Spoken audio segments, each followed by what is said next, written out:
အခုပါနော်မင်းတို့ဒီမှာနောက်ဆုံးထိုးခဲ့တာဆိုလို့ရှိရင်တပေါက်ကို9ချက်เนาะတိုင်ပွား9ချက်တိုင်ပွားအလိုမျိုးလေးထိုးခဲ့တယ်ပေါ့နော်အခုဒီမှာရှက်ကောလေးနဲ့အဆုံးသတ်ထားတယ်ပြီးရင်ပေါ်ကိုတစ်ချက်ချစ်မယ်ပေါ့နော်ချက်ချစ်ပြီးတော့ထုံးစံတိုင်းမဲ့ရှက်ကောဝင်ထားတဲ့အပေါက်ထဲမှာပြန်ပြီးတော့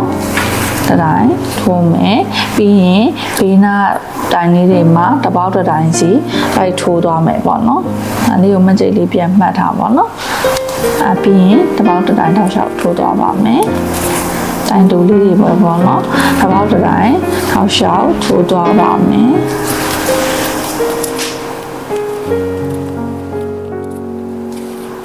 တပတ်လေလုံးပေါ့နော်တပတ်လေလုံးထောက်လျှောက်ဒီမကြိတ်နာရောက်တဲ့ဒီတပေါက်တစ်တိုင်းထိုးသွားပါမယ်အခုပေါ့နော်တပေါက်တစ်တိုင်းနဲ့တိုင်တူလေးတွေထိုးခဲ့ပြီးတော့ခါကြတော့နောက်ဆုံးမှာရှက်ကောလေးနဲ့ပဲအဆုံးသတ်မယ်ရှက်ကောလေးနဲ့အဆုံးသတ်ပြီဆိုလို့ရှိရင်ပင်ကျိုးစားလေးကိုပေါ့နော်ဖြတ်ချလိုက်မယ်ကျိုးစားလေးကိုနည်းနည်းလောက်ရှိလေးပေါ့နော်ဖြတ်ချလိုက်ပြီးတော့ဆိုလို့ရှိရင်ဒါလေးကိုလူလေးဆွဲထုတ်လိုက်မယ်ပေါ့နော်လူလေးဆွဲထုတ်လိုက်မယ်ဆွဲထုတ်ပြီးတော့ခါကြတော့ဒီလိုပေါင်းလေးပေါ့နော်ဆွဲထုတ်လိုက်မယ်ဆွဲထုတ်လို့ပြီးတော့ခါကျသူ့ရဲ့ဒီအပေါက်ကလေးပေါ့နော်ပထမဆုံးအပေါက်ကလေးအဲ့အပေါက်ကလေးတွေကိုဒီလိုမျိုးလေးနှစ်ပင်ပူးလေးပေါ့နော်ဒီလိုလေးထည့်မယ်ဒါလေးကိုပေါ့နော်ဒီလိုလေးဆွဲကော်လာလိုက်ပေါ့အဲ့ဒါလေးလိုလေးထည့်မယ်အကလေးကိုပြီးရင်ဒီလိုလေးဆွဲကော်လာပြီးပြီဆိုလို့ရှိရင်ပေါက်ထဲကိုဒီလိုလေးထည့်ပြီးတော့သူ့ရဲ့ဒီဘေးကပေါက်ပါเนาะဒီဘေးကပေါက်ကလေးတွေကနေပြီးတော့မှ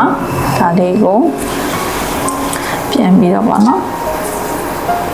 ပြန်ပြီးတော့ဒီလိုမျိုးလေးတော့ထည့်လိုက်ပါเนาะအဲ့ဒါလေးဆိုလိုက်မယ်အဲဆိုလို့ရှိရင်ဒီမှာအရာလေးမမြင်ရတော့ဘူးပေါ့เนาะတိုင်းလိုလေးဖြစ်ပြီးကြံခဲ့မှာမင်းကကြိုးစားလေးနည်းနည်းရှည်သွားတယ်ပေါ့เนาะကြိုးစားလေးကနည်းနည်းလေးပဲဖြန့်ရတယ်ပေါ့เนาะဒါအခုပြီးတော့လို့ရှိရင်ဒါလေးကိုပြန်ပြီးတော့ထဲကိုပေါ့เนาะဖက်ချုပ်လေးပြန်လိုက်ပါမယ်ပြီးမီလီတို့ပြီးသွားရင်ပြီးပြီပေါ့เนาะဒါလေးကအဝိုင်းလေးတဝိုင်းရသွားပြီအဲ့တော့ဒီဟာလေးတွေကိုလည်းအတူလေးတွေဖြတ်မယ်ဖြတ်ပြီးတော့ခါကျမီးလေးတိုးလိုက်မယ်ပေါ့နော်မင်းနာမီးချစ်အစင်တဲ့မရှိလို့ပေါ့နော်အဲ့တော့အခုဒါလေးကဒီနောက်လေးထဲမှာထိုးပြီးတော့အဆုံးတက်လိုက်ပါမယ်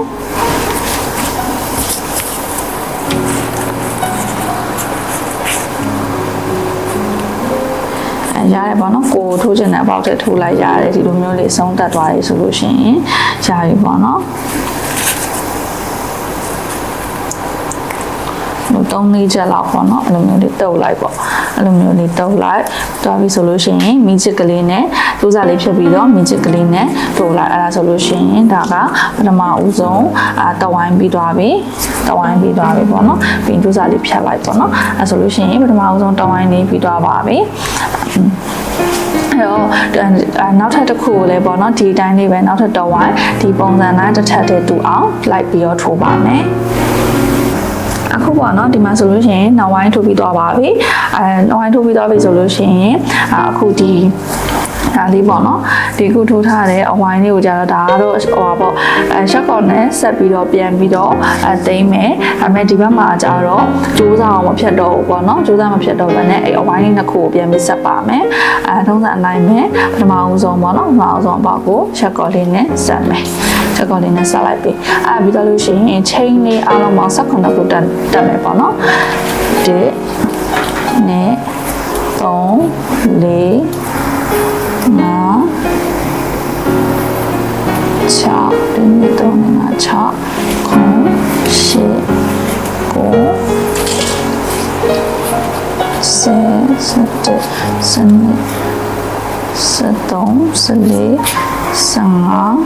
9 19ခုပေါ့နော်ချိန်နေဒီလိုမျိုးလေး19ခုတက်ပါမယ်19ခုတက်ပြီးဆိုလို့ရှိရင်ဒီဘက်ခုနအဝိုင်းလေးကိုယူမယ်ပေါ့နော်နောက်အဝိုင်းလေးကိုယူပါမယ် ခုနဒီအဝိုင်းလေးကိုယူမယ်အဝိုင်းလေးကိုယူပြီးခါကြတော့ဒီနားလေးမှာတိတာရပေါ့နော်ရှက်ကော်လေးနဲ့ဆက်ခဲတဲ့အပေါက်လေးတွေရှိတယ်အပေါက်ရဲ့ဒီအရှိတက်တက်လေးပေါ့နော်သူအဝိုင်းကိုမလှပတ်ချင်းကတ်မယ်ပေါ့နော်ဒါကအလှဒီဟာမလှပေါ့နော်ဒီကျိုးတွေထွက်နေဟာမလှဒီဟာအလှအဲ့တော့မလှပတ်ချင်းကတ်ပါမယ်ဒီလိုမျိုးမလှပတ်ချင်းကတ်မယ်ဒီဘက်မှာအရှိမကျန်းနေတာကအလှပတ်ချင်းကျန်းနေပါလိမ့်မယ်နော်အဲ့တော့အခုဒီမှာရှက်ကော်လေးတွေဆက်ပြီးတော့ဒီပထမဆုံးပေါ့နော်တိုင်လေးကိုအခုကြိုးစားလေးရလဲဖုန်းမီလေးကလည်းဒီလိုအတဲလေးဖြစ်နေရပါမယ်အတဲလေးဖြစ်မှမှန်မယ်ပေါ့နော်ဒီလိုအတဲလေးဖြစ်နေမယ်အတဲလေးဖြစ်နေပြီးတော့သူ့ရဲ့ဒီနားတိုင်လေးပေါ့နော်အဲ့ဒီတိုင်လေးတွေကိုတွားပြီးတော့ဆက်လိုက်မယ်ဒီလိုမျိုးလေးထိုးထည့်လိုက်မယ်နော်ဒီလိုလေးထိုးထည့်လိုက်မယ်ပြီးတော့လို့ရှိရင်ကျိုးလေးကိုယူမယ်ဆက်ကော်လာမယ်ဒီထဲမှာရှက်ကော်လေးနဲ့ဆက်မယ်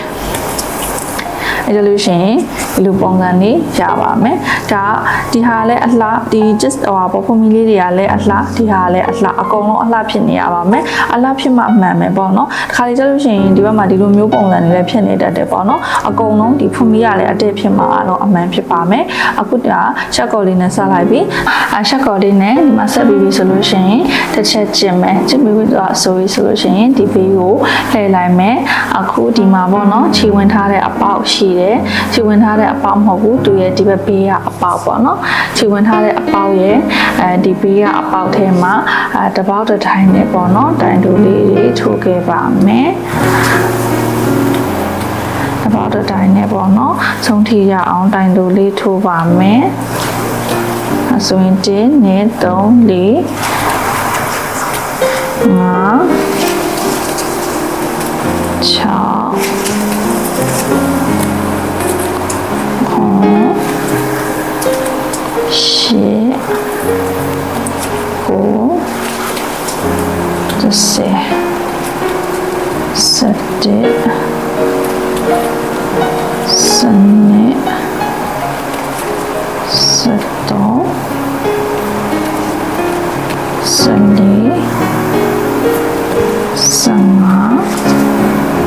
3 18တိုင်းပေါ့နော်အားလုံး18တိုင်းရှိရပါမယ်မင်းတို့ကဒီဟာကိုလည်း18တိုင်းနဲ့စားခဲ့တဲ့တိုင်တို18တိုင်းနဲ့ဖုန်မီလေးတွေစားခဲ့တဲ့အတွက်ကြောင့်မို့လို့ဒီမှာလည်းအားလုံး18တိုင်းရှိရမယ်เนาะဒီလိုပုံစံလေးရမယ်ပေါ့နော်ဒီလိုပုံစံလေးရပါမယ်အခုဒီလိုပုံစံလေးရပါမယ်အဲ့ဒါပြီးတော့သူ့ရဲ့ချီသူဒီဘက်ကနေစားချစ်ခဲ့တာအခုဒီဘက်ကိုရောက်သွားပြီပေါ့နော်အခုဒီဘက်ကိုရောက်သွားတော့သူ့ရဲ့ဒါကခြေဝင်ထားတဲ့အပေါက်သူ့ရဲ့ခြေဝင်ထားတဲ့အပေါက်ရဲ့ဒီဘေးကအပေါက်ပေါ့နော်ဒါကရှက်ကော်လုပ်ပြီးတော့စထားတဲ့အပေါက်ပေါ့နော်သူ့ရဲ့ဒီဘေးကအပေါက်ပေါ့နော်ဘေးကလျက်အပေါက်အဲ့ဒီအပေါက်ထဲကိုရှက်ကော်လေးနဲ့ဆက်ပါမယ်ဒီလိုလေးဆက်လိုက်မယ်ပေါ့နော်ဆက်ပြီးတော့လို့ရှိရင်တစ်ချက်ကျင်မယ်ပြီးရင်တစ်ဖက်ကိုလှည့်မယ်တစ်ဖက်ကိုလှည့်မယ်နော်လှည့်ပြီးဆိုလို့ရှိရင်ပထမအဦးဆုံးခြေဝင်ထားတဲ့အပေါက်ရှိတယ်ခြေဝင်ထားတဲ့အပေါက်ရဲ့ဒုတိယအပေါက်တတိယအပေါက်ကနေစပြီးတော့ထိုးပါမယ်တတိယမြောက်အပေါက်ထဲမှာပုံမှန်ဆိုမင်းတို့ကဒီလိုမျိုးနှစ်ခုထိုးတာလေနှစ်ခုထိုးတယ်နှစ်ပင်နဲ့အဲ့လိုမျိုးလေးပူထိုးတယ်အဲ့လိုမျိုးမဟုတ်ဘူးပေါ့နော်တစ်ဖက်ထဲကိုပဲယူမယ်သူကကြတော့အဲ့လိုမျိုးဒီကြားလေးတွေကိုဝင်လိုက်နော်ကိုယ့်ဘက်ချမ်းမဟုတ်ဘူးဒီဘက်ချမ်းနော်ဟိုဘက်အချမ်းတွေကိုဒီ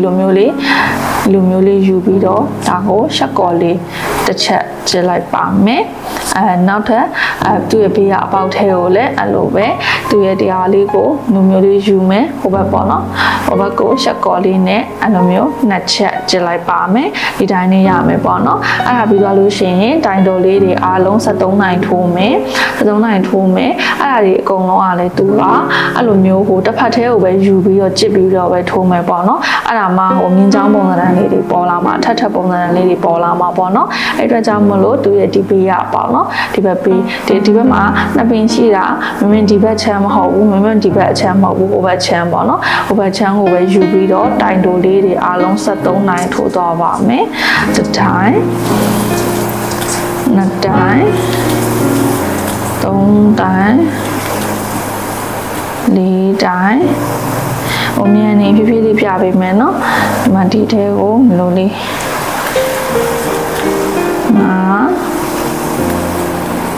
6ခုတစ်ဖက်ထဲကိုယူထိုးတာနော်8 9 10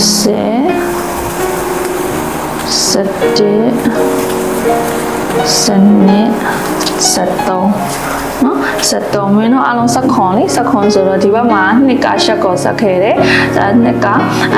နှစ်ခုတက်တယ်ပေါ့နော်နှစ်ချက်တက်တယ်ပြီးလို့ရှိရင်73နဲ့နှစ်နဲ့ဆို15ဒီဘက်မှာနှစ်တိုင်းရှိတယ်ဒီမှာပေါ့နော်နှစ်တိုင်းလေးရှိပါတယ်အဲ့ဒီနှစ်တိုင်းလေးနဲ့ဆိုရင်အားလုံးပေါင်း19တိုင်းဒါကိုကြတော့ရှက်ကောလေးနဲ့ပဲပြန်ဆက်မယ်နော်တစ်ဖက်တည်းကြည့်ပြီးရှက်ကောလေးတွေနဲ့ပြန်ဆက်လိုက်မယ်နှစ်ချက်အဲ့ဒါပြီးပြီဆိုလို့ရှိရင်ဒီဟိုလေးကဒီဘက်ရောက်သွားပြီပေါ့နော်အကလေးကဒီဘက်ရောက်သွားပြီအခုနဒီဘက်မှာเนาะအဲ့လိုမျိုးလေးတစ်ဖက်အဲ့လိုမျိုးလေးကျစ်သွားမှာပေါ့เนาะအဲ့တော့ဒီဘက်ရောက်သွားပြီဆိုတဲ့အတွက်ကြောင့်မလို့ဒါကခြေဝင်ထားတဲ့အပေါက်ရဲ့သူ့ရဲ့ဘေးကအပေါက်ထဲမှာထုံးစံတိုင်းရှက်ကော်လေးနဲ့ဆက်လိုက်ပါမယ်အဲ့ဆိုလို့ရှိရင်ဒီလိုပုံစံနဲ့ရသွားပါပြီအဲ့တော့တစ်ချက်ကျင်မယ်တစ်ဖက်ကိုလှည့်မယ်အဲ့တော့ဒီမှာလည်းအဲ့လိုပဲပေါ့နော်ဒီမှာကျတော့ခြေဝင်ထားတဲ့အပေါက်ရဲ့သူ့ရဲ့ဘေးကအပေါက်မှာထိုးတော့မှာနော်ဒါကကျတော့ခြေဝင်ထားတဲ့သူ့ရဲ့ဘေးကအပေါက်မှာရှက်ကော်လေးတစ်ချက်ကျင်မယ်သူ့ရဲ့ဘေးကအပေါက်မှာရှက်ကော်လေးကနှစ်ခါပြီးရင်တိုင်တိုလေးအားလုံး73ကပြန်လာမယ်နော်73က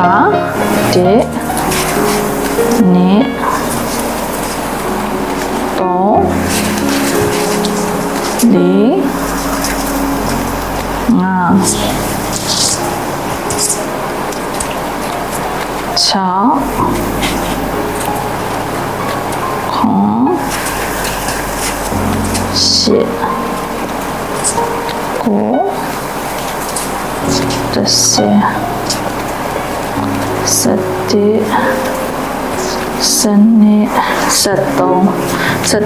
73ကပြီးသွားပြီဆိုလို့ရှိရင်ဒီမှာနှစ်ပေါက်ကျန်တယ်เนาะအဲ့တော့ဒီဟာကိုမမားစီဘူးကကြတော့လေကိုကဒီမှာနှစ်ပေါက်ပဲကျန်ရမှာเนาะနှစ်ပေါက်ပဲကျန်ရမှာဒီဘက်ဘေးလေးမှာလည်းတစ်ပေါက်ကလေးလိုမျိုးလေးဖြစ်နေတတ်တယ်เนาะအဲ့ဒါလေးကိုမှားပြီးတော့မထိုးမိစေနဲ့ပေါ့เนาะဒီဘက်မှာလေအခါကျတော့မဟုတ်လို့ရှိရင်ဒါလေးမှားထိုးမိလို့ရှိရင်နည်းနည်းပုံစံလေးတွေကဟိုပေါ့เนาะဟိုများတော့တဲ့ပေါ့เนาะတိုင်လေးတွေကအဲ့လိုမျိုးဆိုမညီဘဲနဲ့ဖြစ်တတ်တယ်အဲ့တော့ဒါလေးတွေအကုန်လုံးညီအောင်ထောက်ရှောက်အဲ့လိုမျိုးပွားပြီးတော့ထိုးသွားမှာပါအဲ့တော့အခုဒီမှာ73ပြီးပြီဆိုလို့ရှိရင်ဒါကရှက်ကော်လေးနဲ့နှစ်ခါရှက်ကော်လေးနဲ့ဆက်လိုက်မယ်အဲ့လိုမျိုးပြီးသွားပြီဆိုလို့ရှိရင်ဒါဆိုနှစ်ခါပဲဆက်ရင်ရပြီပေါ့နော်အဲ့ဒါဆိုအားလုံး18ခါရည်ကြည့်လို့ရှိရင်အပေါ်မှာတိုင်တို18ခုရှိနေရမယ်ပေါ့နော်1 2 3 4 5 6 9 10 11 12 13 14 15 16 ပေါ့နော်18ခုရှိနေရမယ်နော်18ခုရှိမှလားမှန်ပါမယ်အပေါ်မှာ18ခုရှိမှလားမှန်မယ်ပေါ့နော်1 2 3 4 5 6 9 10 11 12 13 14 15 16အဲ့တော့တစ်ချက်ပြန်ရည်ကြည့်မယ်ပေါ့နော်ပြန်ရည်ကြည့်လို့ရှိရင်သူကဒီမှာတိုင်တဲ့ဒီကနေစမယ်ပေါ့နော်ဒါ1 2 3 4 5 6 9 10 11 12 13 14 15 16 နော်18ခုရှိရင်မှန်တယ်18ခုမဟုတ်ဘဲနဲ့18လို့19လို့ဆိုရင်ကိုထိုးခဲ့တာမှားနေလို့ပေါ့နော်အဲ့တော့ဒါပြီးတော့လို့ရှိရင်ရှက်ကော်လေးနဲ့ပြန်ဆက်မယ်ရှက်ကော်လေးနဲ့ဆက်မယ်ဆိုရင်ဒီမှာခြေဝင်ခဲ့တဲ့သူရဲ့ဒီဘက်ဘေးနော်ဒီဘက်ဘေးကအပေါက်ရှက်ကော်လေးနဲ့ဆက်လိုက်ပါပြီ။အောင်စံတိုင်းတစ်ချက်ချင်းမယ်တစ်ဖက်ကိုလှည့်မယ်။နော်သူရဲ့ဒါခြေဝင်ထားတဲ့ပေါက်သူရဲ့ဘေးကအပေါက်ထဲမှာရှက်ကော်လေးနဲ့နှစ်ခေါက်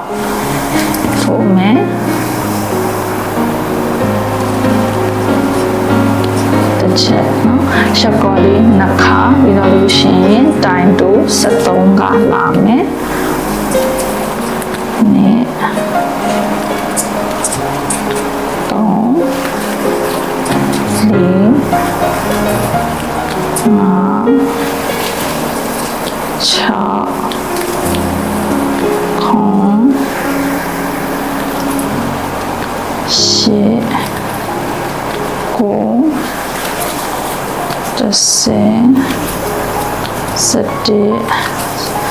စနေကိုကမတေချာဘူးဆိုလို့ရှိရင်အဲ့လိုမျိုးပေါ့နော်73ဆို73ထိရှိသွားလိုက်ပေါ့နော်73ကလာမယ်ပြီးတော့လို့ရှိရင်ဒီမှာချက်ကော်လေးနှစ်ခါဆက်မယ်1နဲ့နော်ပြီးပြီဆိုတာနဲ့ဒီမှာကခြေဝင်ထားတယ်သူရဲ့ဘေးကအပေါက်မှာ ရှက်ကောလေးနဲ့ဆက်လိုက်ပါမယ်လူတင်းတင်းနဲ့ဆွဲလိုက်ပါနော်ပြီးတော့လို့ရှိရင်တစ်ချက်ချင်းမယ်တစ်ဖက်ကိုလှည့်မယ်ဒီအတိုင်းလေးပဲထိုးသွားအောင်ပါနော်ဒီတိုင်းလေးပဲထိုးသွားမယ်အဲ့တော့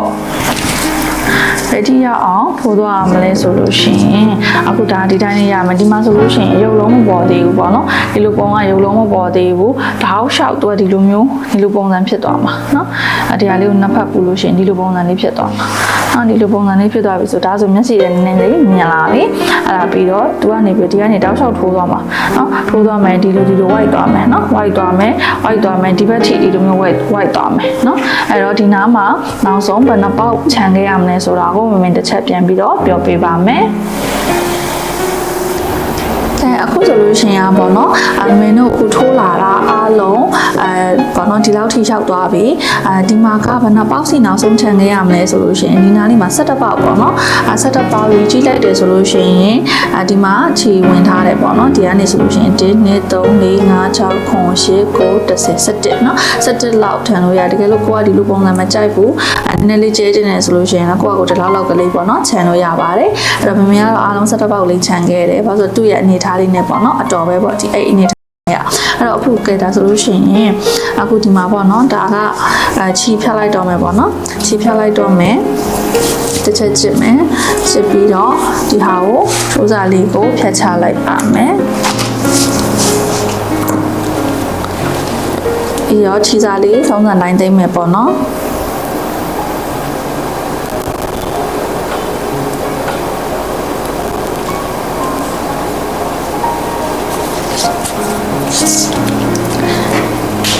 ဒီနောက်ထပ်လေးတွေကိုပဲခြေစာလေးတွေဖွဲ့ပြီးတော့တင်သွားပါမယ်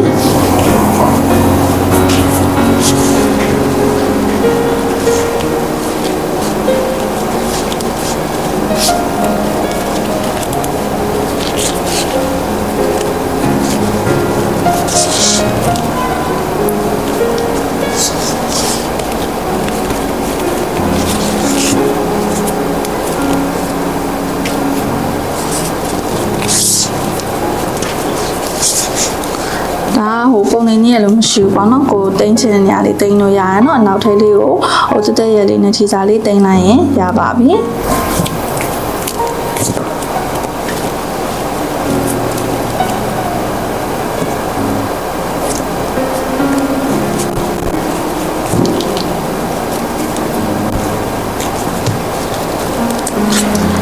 ခြေစာလေးတိန်းပြီးတော့ပြီဆိုလို့ရှိရင်အဲ့ခြေစာလေးကိုဖြတ်ပြီးတော့မီးလေးတိုးလိုက်တော့ပေါ့နော်အဲ့ဆိုလို့ရှိရင်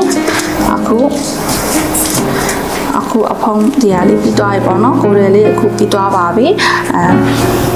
အားလုံးဒီမှာ17ပေါက်ကလေးခြံခဲ့ရပါမယ်ဒီမှာဒီလိုအခုလိုလေးပေါ့နော်ချစ်စရာကောင်းတဲ့ခရူဘက်အိတ်လေးဖြစ်သွားပြီပေါ့နော်အဲ့တော့အခုနောက်တစ်ပိုင်းကိုမင်းတို့ part 3မှာအဖုံးထိုးနည်းလေးကိုပြန်လည်ပြီးတော့တင်ပေးပါမယ်နော်